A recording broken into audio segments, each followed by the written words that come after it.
I want whoever's responsible for my son's death to be accountable for it. Janet Goings got the call this afternoon. The coroner saying her teenage son died of a blunt force injury to the head. 17-year-old Emmanuel Narcisse was last seen alive here at the Louisiana Training Institute at Bridge City, where he was serving until July, where corrections officials admit he was involved in a fight with a prison guard.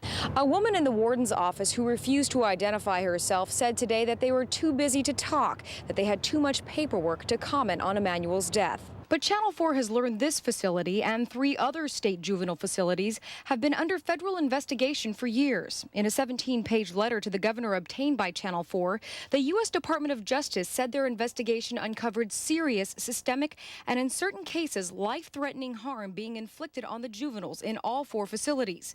And even after a zero-tolerance program was initiated a few years back to protect juveniles, it found a lieutenant at Bridge City punched a child in the eye and threw him through a screen door while a teacher watched. It's criminal behavior, certainly on the behalf of this guard, but I think it's also criminal behavior on behalf of the department, of the facility. David Utter of the Juvenile Justice Project says Louisiana was the first state to be sued by the federal government for conditions at juvenile facilities and says actions on abuse have been too slow. People that need to get woken up is in the governor's office. The governor needs to step forward, get new leadership. This week's incident has once again raised a federal eyebrow. The FBI investigating possible civil rights violations.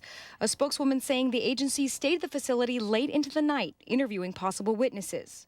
And witnesses, says one mother, will help give her the peace that on this day seems nearly impossible to attain. And I'm pleading if anybody know anything about what happened and the way it happened, I wish they'd come forward and let us know. Just a few minutes ago, we received information from the Louisiana Department of Corrections on the status of that corrections officer and what the investigation means for the facility. Trey Boudreau of the Department of Corrections says his agency has notified the U.S. Department of Justice and the Justice Independent Expert who will come into town and review that case. Now, the guard himself has been put on administrative leave with pay until the investigation is complete.